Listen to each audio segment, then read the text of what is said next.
that definitions are somewhat in flux, either absolutely or not, or or somewhere between there. But they're always going to retain these principles, because if you get rid of them, So here's both Wittgenstein's and my take on this, right?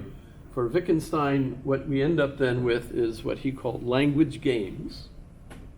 And language games are not like, well, they are like games like soccer and basketball, and how so? Because those games have rules that the players have to follow in order to play the game. Right. And you have to believe those rules are right. You can't go to the ref and say, I don't believe these lines. I think I should be allowed to run around the bleachers, with the ball, and it should still be considered, in play, or whatever. No whistling when I step outside, No, you can't do that. You have to follow the rules to play the game. And so there are rules with, what it means to say that there's a sale at cars. In fact, there's legal rules. They can't say it's on sale without it actually being less than what it had been a couple weeks before that, which is why they changed the price up a couple weeks before and then put it on sale for the price that it was before that, so that you're actually still buying it for the price it was a couple weeks before, but they're legally saying it's a sale to mislead you into buying it because you think you're saving money, right? So there's legal things that they have to follow, but that's kind of a form of life with a language game. That's Wittgenstein's usage, right?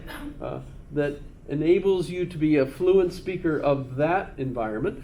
But then, of course, I'm learning this language if I'm going to become a lawyer. And the more fluently I speak legal language, the better a lawyer I'm going to be, right? Or a nurse, or, So you've got all these different forms of life with a language game there. And within each of those language games, all of those rules apply.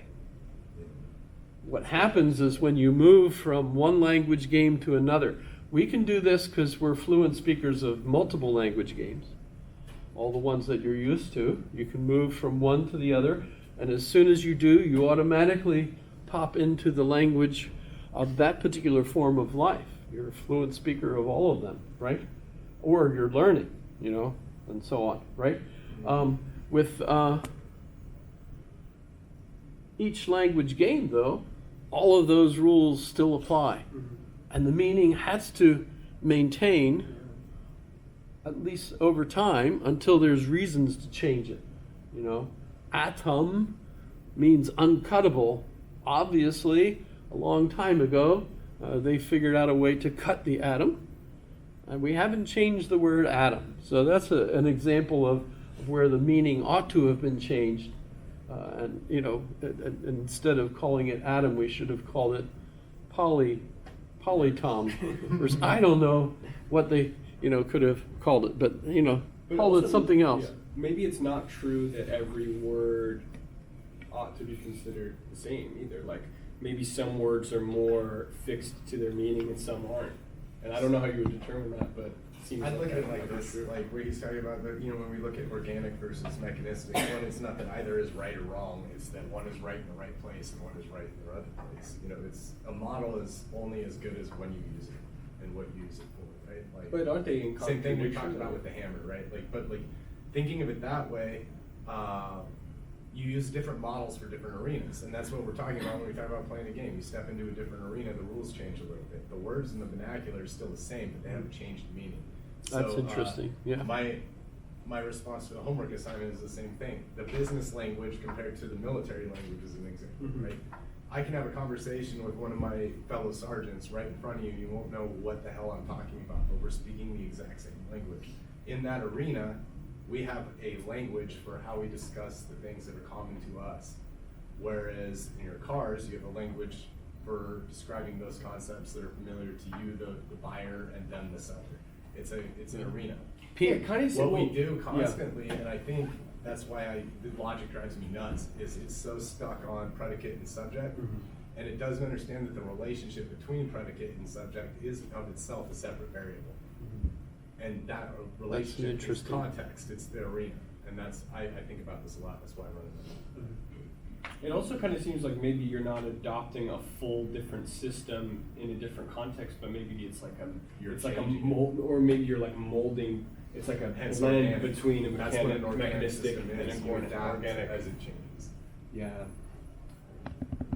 POV means point of view in one language personally game owned and vehicle. personally owned vehicle in another,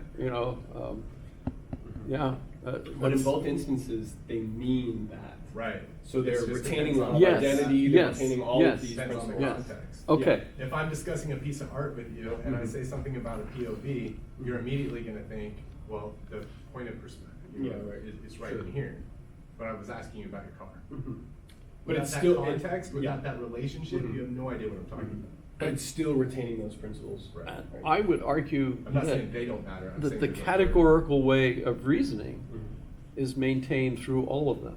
Mhm. Right. That's true. Yes. Yeah. And so here's where, modern times has really transformed this a little bit. We still have all S is P, no S is P, some S is P, some S is not P. But, and I'm trying to remember how if we get down to this version here, right? They don't have it continue down here, but here's what I want to look at. This is in predicate logic, right? And so there's a couple of characteristics of predicate logic that map onto this.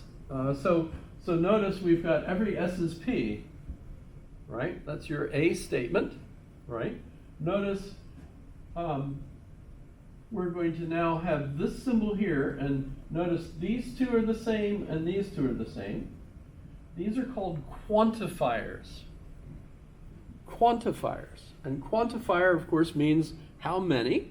And the two types of quantifiers that you have, and the symbols for different languages that we use today may change, but the pattern is going to be the same. So you're always going to be looking for two quantifiers. The one quantifier is referred to as the universal and refers to for all of x, right? Or for any x you pick, right? Well, this is an upside down A, which means, okay, it's not an A. Yeah. In fact, the earlier books, the ones that I'm familiar with, will just have an X there. And the quantifier that is obviously different is the one that will have a backwards E, Right. Yeah. or maybe even it might even be a forwards E, depending on the font available to the publisher. It's or like whatever. putting one X. It doesn't Yeah. make sense. Yeah. that's all it is. So when you want to say X exists, and at least one X exists, such that, right? Mhm. And then you come over here and notice that the quantifier is bound. This variable is bound by the quantifier. So wherever I see this variable in the parentheses, it's going to stand for any of them that you pick. So for anything you pick, if X is the subject, if then X is the predicate. Okay, I see what you're saying Now, it's confusing, and I realize, and every logic book does this, because they're going to use subject predicate following the Aristotelian method, right? But both capital letters are actually the predicate of that particular.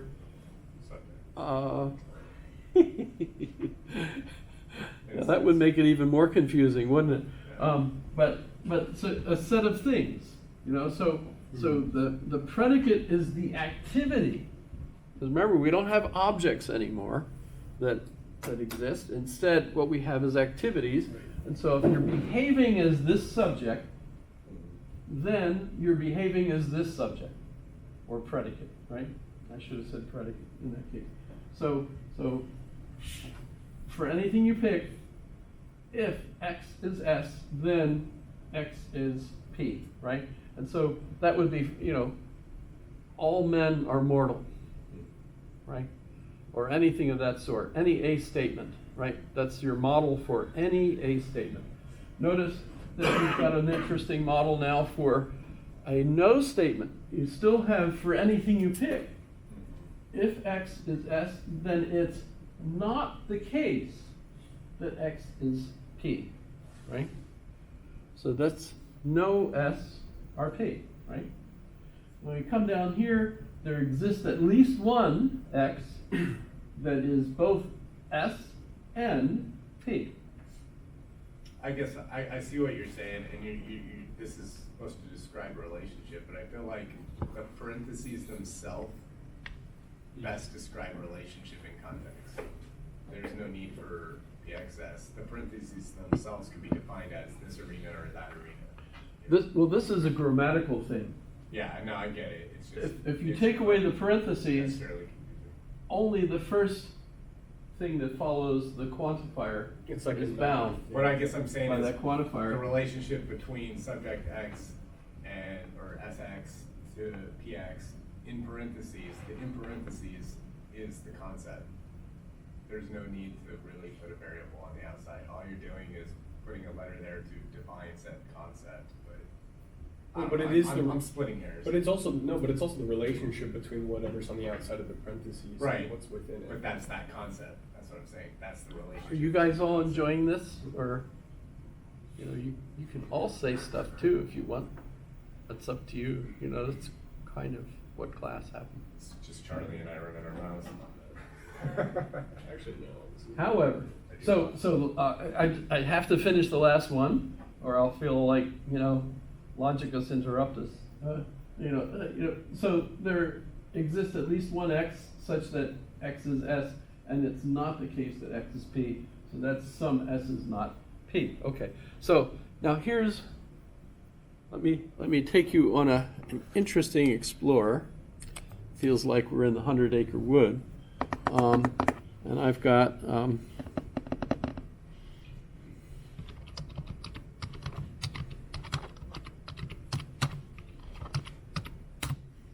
and I want two dogmas. There we go. And we could just go to, oh, it looks like they're going to give us the whole thing. Let's just go to the Wikipedia, though. Why did I say Wikipedia? I'm not from New England or England. So two dogmas of empiricism. It's not exactly the case that what I just showed you represents the two dogmas. What are the two dogmas? In one sense, you might say that there's two different quantifiers. The one quantifier is the universal quantifier, and the other one is the particular quantifier, at least one, right? But we're also talking analyticity. If you're confused, how do you pronounce this word, analyticity? I think your tongue will get tied up if you try any other pronunciation of that. And that's analytic. What we have in the square, the universal statements, the A and the E statement, are analytic statements. They're universal. They're definitional. All horses are animals. So we think of that as analytic. You do an analysis, kind of like the categorical reasoning that Aristotle gives you. You end up with definitions. You know, what is a horse? A horse has, you know, all these characteristics. You know, a seahorse, bad name perhaps, has all these characteristics. No relationship to, you know, although the head looks a little horsey, you know, it's kind of neat. And I'm going to leave out the circularity here, although, well, basically the circularity part is how do I know the definitions in the OED? Well, because I said so. So they're circular, right? But the other one is considered analytic and synthetic. The particular statements are considered synthetic. How so? Every time I'm in an environment, the particular statements I have to learn from the synthetic situation. It's new information for me, right? So analytic information is old information. Before I go into a language game in a form of life, I already know my definitions of if I'm a fluent speaker in that form of life, I'll go in there and I'll know all my definitions in there. But I'm also